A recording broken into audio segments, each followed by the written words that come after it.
So hello and guys, welcome to my new vlog. तो मैं हूं उमेश और आप देख रहे हैं उमेश जोशी की व्लॉग्स। सो गाइस, आज है 23 तारीख और अभी संडे है आज के दिन। और अभी सुबह सुबह बारिश हो रही है बहुत ज़्यादा। बहुत ज़्यादा तो नहीं, अभी हल्की हल्की हो रही है। मतलब रात को बहुत ज़्यादा बारिश हुई थी, तो इसलिए हमारा प्लान बना कि मैं आज आपको लेके जाऊँ गोवा के बीच पे। तो चलिए चलते हैं और सीधा आपको मिलते हैं गोवा वाले बीच पे। A few moments later. So guys, हम पहुँच चुके हैं गोवा के बीच पे। ये देखिए, ये सबसे बड़ा समुंदर यहाँ का, सारी जगह से भरा हुआ। बस इतना इतना बीच है। यहाँ पे पैर रखो, यहाँ पे थोड़ी देर में पैर रखने के बाद आधे एक घंटे में जब बारिश आएगी तो ये पैरों में हम ये लहरें हमारे पैरों में आएंगी। तो ये है हमारा बीच। और ये देखिए, ऊपर से भी पानी नीचे को आ रहा है। बस यही था बीच हमारा, ये देखिए। और अभी बारिश हो रही है, सारी कॉलोनी भर चुकी है बारिश के पानी से। संडे की वाट लगा दी, देख लीजिए आप।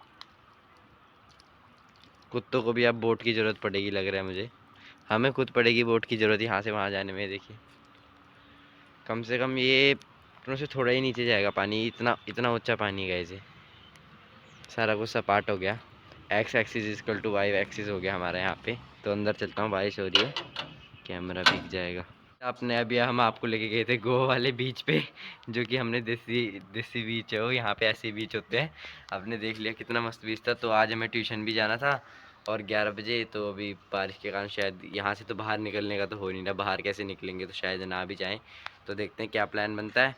और तब तक फिर अभी आज संडे है, कुछ ना कुछ तो करेंगे ही। तो मिलते हैं आपसे थोड़ी देर में, तब तक सब्सक्राइब कर दिया।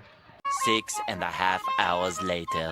सो गाइस, मैं ट्यूशन से भी घर आ चुका हूँ और जाना ही पड़ा था ट्यूशन। वैसे तो आज कोई आया भी नहीं था ट्यूशन पे, कम ही बच्चे थे। अकेला मैं गया था और कोई आया हुआ भी नहीं था। बाकी क्लासेस क्या थे, मेरी क्लास का नहीं आए थे। फिर मैंने सोचा कोई बात नहीं, चले जाते हैं। तो इसलिए मैं चला गया था ट्यूशन पे। और जाने के लिए मैंने समंदर पार करना पड़ा था मुझे। मैं आपको 1 मिनट दिखाता हूँ। जो ये रास्ता है, ये भी पूरा पानी से भरा हुआ है, ये भी और ये भी। अब मैं जाता किधर से, तो उस वक्त बहुत बारिश भी हो रही थी उस वक्त। तो मैं चप्पल पहन के चला गया था। और चप्पल पहन के यहाँ से लेके वो जो घर के पास तक मैं गया था, वहाँ पे पत्थर सा है, वहाँ तक गया था मैं। और वहाँ पे जाके फिर मैंने जूते पहने थे और चप्पल इधर को फेंके थे। यहाँ पे मैं योगेश को लेके आया था और वो ले गया था मेरे चप्पल वापस। तो वहाँ से फिर मैं वहाँ से पैदल पैदल गया था यहाँ से लेके ट्यूशन तक, वो भी बारिश में छाता लेके गया था। फिर भी यहाँ से लेके वहाँ पर जाने तक कि मैं भीग गया था उससे। मेरा मतलब मैंने जो जैकेट पहनी थी वो भीग गई थी मेरी। और फिर मैं आते हुए फिर कोई मेरे को दिखा नहीं। और मैं फ़ोन भी लेके नहीं गया था कि मैं फ़ोन कर लूँ किसी पे। तो मैंने किसी पे कॉल भी नहीं किया था। तो मेरे को वहाँ से यहाँ तक नंगे पाँव आना पड़ा। वहाँ पे मैंने जूते उतार लिए थे। तो अभी फिर उसके बाद मैं अंदर रोटी पानी खा के फिर अब जाके बाहर आया हूँ।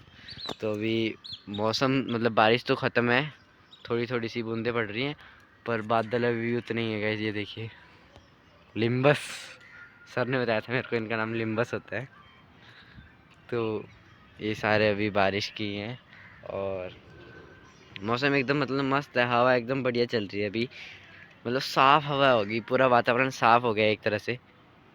पंछी जैसे सुबह चहचहाते हैं, वैसे उनकी आवाज़ अब आ रही है। गाइस, आज सुबह ही मेरे पास ग्रुप में, स्कूल के ग्रुप में नोटिफिकेशन आया था कि हमारे एग्ज़ाम्स होने वाले 10th और +2 के HBSC बोर्ड के। और डेट शीट भी आ गई इतनी जल्दी। और पेपर थे हमारे 7 अप्रैल से शायद कुछ मार्च तक थे, पता नहीं ऐसी कुछ था। मार्च से अप्रैल, पता नहीं अप्रैल से ऐसी कुछ था। अप्रैल नहीं, मार्च से अप्रैल तक थे। मैं अभी पागल हो गया। तो फिर मैंने पहले इसके बारे में थोड़ी सी रिसर्च की और उसे पढ़ा। तो उसमें लिखा था 10 साल से पेपर नहीं हुए, जबकि कोरोना महाराज की तो 2 साल से हमारे पे कृपा है, और 10 साल से कैसे नहीं हुए पेपर। फिर ये सोच के फिर मेरे को पता चला ये फेक न्यूज़ है ऐसी बस। पर ये मैम ने इसलिए भेजी होगी ताकि बच्चे मतलब अभी पढ़ तो रहे नहीं होंगे। कुछ ही बच्चे होंगे जो पढ़ रहे होंगे, वरना बाकी तो ऐसी मौजों में कि पिछले साल की तरह ये साल भी कट जाएगा। पर ये बात है कि शायद हमारे प्री बोर्ड हो सकते हैं, तो उसके लिए मैम ने तैयारी करने के लिए बच्चों के लिए भेजा होगा पिछले साल का कहीं से काट कूट के कि पेपर होने वाले हैं। तो उस लिए फिर मैंने अपने दोस्तों से पूछा, तो वो कह रहे कि एक तो वो कर, जो मार्क्स डिस्ट्रीब्यूशन है वो बना। तो आज मैं इंग्लिश का बनाता हूँ, क्योंकि अभी बाहर तो जाने का ही हो नहीं रहा, इतना ज़्यादा पानी भरा है बाहर, तो बाहर में जा नहीं सकता। तो मैं आपको मार्क्स डिस्ट्रीब्यूशन दिखाता हूँ। मतलब वो मैंने क्रोम पे से निकाला था, साइट पे से, हरियाणा बोर्ड की। तो अभी मैं आपको दिखाता हूँ, उसे मैंने लिखा हुआ है। तो जो आपके फ्रेंड्स हैं हरियाणा, ज़्यादातर वीडियो मेरे दोस्त देखते हैं, तो इसलिए मैं बना रहा हूँ। हरियाणा में अगर शेयर कर देना आप इसको। 4S चाहिए मेरे को आपसे। और 4S का मतलब मैंने अभी भी बनाया है ये 4S एक शॉर्ट फॉर्म, जिसमें पहले एस का मतलब है सब्सक्राइब, दूसरे का शेयर, और तीसरे का सर्च, और चौथे का 7, मतलब 7 आदमियों पे शेयर करनी है आपको, ठीक है। ये चाहे बने या ना बने, बस मैंने बना रखा है 4S। तो सर्च करें मेरे चैनल को और सब्सक्राइब भी करें, शेयर भी करें, और 7 लोग शेयर करें, चाहे कहीं भी शेयर करें। सो अभी चलते हैं और बनाता हूँ मैं मास डिस्ट्रीब्यूशन। सो गाइस, हम घर के अंदर आ चुके हैं और अभी मैं बताता हूँ आपको इंग्लिश का। आज इंग्लिश का बता रहा हूँ। इंग्लिश का जो है 12th क्लास का, और इसका मार्क्स डिस्ट्रीब्यूशन ये है। तो मैं ये आपको बता रहा हूँ आज।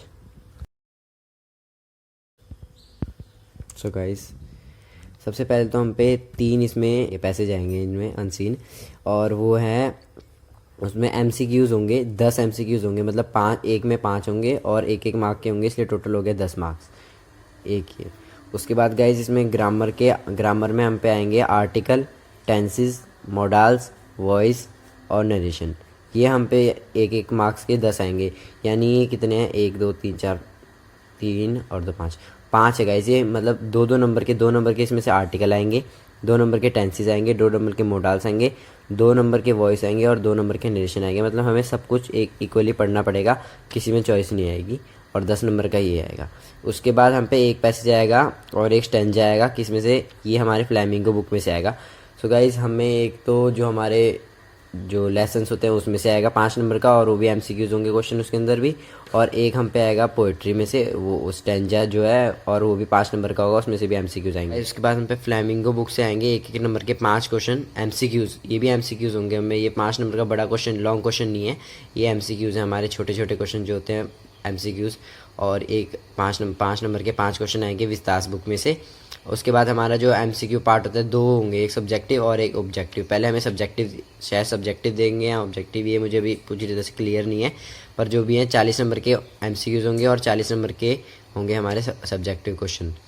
तो ये हो गया हमारा 40 मार्क्स का पार्ट, हमारा हो गया क्लियर। और उसके बाद हम पे आएगा guys grammar section. Grammar section में हम पे आएगा, राइटिंग सेक्शन में हम पे आएगा 3 मार्क का, एक आएगा हम पे नोटिस आएगा, और 3 मार्क की एडवर्टीज़मेंट, और 3 मार्क की हम पे रिपोर्ट भी आएगी, और एक पैसेज आएगा। मतलब ये भी सारा कुछ ही आएगा हमें इनका। रिपोर्ट और नोटिस का तो ये है कि रिपोर्ट, नोटिस और एडवर्टीज़मेंट, ये तो ऐसी चीज़ें हैं जिनका हमें बस फॉर्मेट पता होना चाहिए, और उसके बारे में जो चीज़ है उसके बारे में थोड़ी बहुत नॉलेज होनी चाहिए उसके, फिर हम आराम से इसे बना के लिख सकते हैं। और पैराग्राफ भी ऐसे ही है गाइस, इसमें हमारी ज़्यादातर जनरल नॉलेज यूज़ होती है, हम कुछ भी पढ़ के जाएँ वो ज़्यादातर यूज़ नहीं होते, पर जो एग्जामिनेशन हॉल हैं वगैरह, जो कुछ सम इम्पोर्टेंट्स जो होते हैं पैराग्राफ्स, वो हम इसमें याद कर सकते हैं। और उसके बाद फ्लैमिंगो का ई यानी ऐसे टाइप क्वेश्चन आएगा हम पे, 5 नंबर का एक, टोटल मार्क 5 होंगे। और उसके बाद very short answer type question आएंगे, इसमें 2 आएंगे, और 2 ही 2 2 नंबर के होंगे, यानी 4 मार्क्स यहाँ पे हैं। पोइट्री सेक्शन में से एक शॉर्ट आंसर टाइप क्वेश्चन आएगा, यानी 3 नंबर का क्वेश्चन होगा ये, और 2 क्वेश्चन आएंगे, 6 मार्क्स के होंगे टोटल। और उसके बाद गाइस हम पे बच गया विस्तास। विस्तास का एक ऐसे टाइप क्वेश्चन आएगा 5 मार्क्स का, और ये एक ही क्वेश्चन होगा, और इसमें शायद चॉइस भी हो सकती है। वैसे जो बड़े क्वेश्चन है ऐसे टाइप क्वेश्चन हैं गाइस, उसमें मैक्सिमम टाइम हम पे एक चॉइस होती है, हम 2 क्वेश्चन में से एक कर सकते हैं। तो 5 नंबर का इसमें से आएगा। और वेरी शॉर्ट आंसर टाइप आएंगे विस्तास में से हमारे 2 नंबर का एक क्वेश्चन होगा, और टोटल क्वेश्चन 3 आएंगे, और जिसमें टोटल मार्क्स है 6। सो गाइस, इस तरह से ये पूरा 80 नंबर का पेपर हमारा पूरा तैयार हो गया, जिसमें कि 40 नंबर के हमारे ऑब्जेक्टिव हैं और 40 नंबर के हमारे सब्जेक्टिव हैं। तो हमें हर चीज़ को इक्वली डिस्ट्रीब्यूट करके चलना पड़ेगा और ध्यान से अपना पढ़ना पड़ेगा। गाइज, ये आपको साफ साफ दिखाई नहीं दे रहा होगा, इसलिए मैं इसका मार्क्स डिस्ट्रीब्यूशन का आपको एक बार मैं इसकी फ़ोटो दे देता हूँ यहाँ पे साइड में, तो देख लीजिए। तो गाइस, ये था अभी हमारा इंग्लिश का मार्क्स डिस्ट्रीब्यूशन HBSC बोर्ड का +2 क्लास का। और आई होप आपको आज का व्लॉग बहुत अच्छा लगा होगा। इस व्लॉग के 2 डिवीज़न हो गए, पहले तो थोड़ा सा व्लॉग था, उसके बाद ये थोड़ी एजुकेटिव सी वीडियो होगी। तो मेरा आपसे निवेदन है कि आप मुझे 4S दें, जो कि ये हैं अभी मैं आपको पहले ही बता चुका हूँ। और उसके बाद बस और शेयर करें इसे, और अपने जितने भी आपके फ्रेंड्स हैं जो 12th क्लास में हैं उनमें शेयर करें, कि आप तो उनकी थोड़ी सी मदद हो सके। तो मिलते हैं नेक्स्ट व्लॉग में, तब तक के लिए जय हिंद, जय भारत।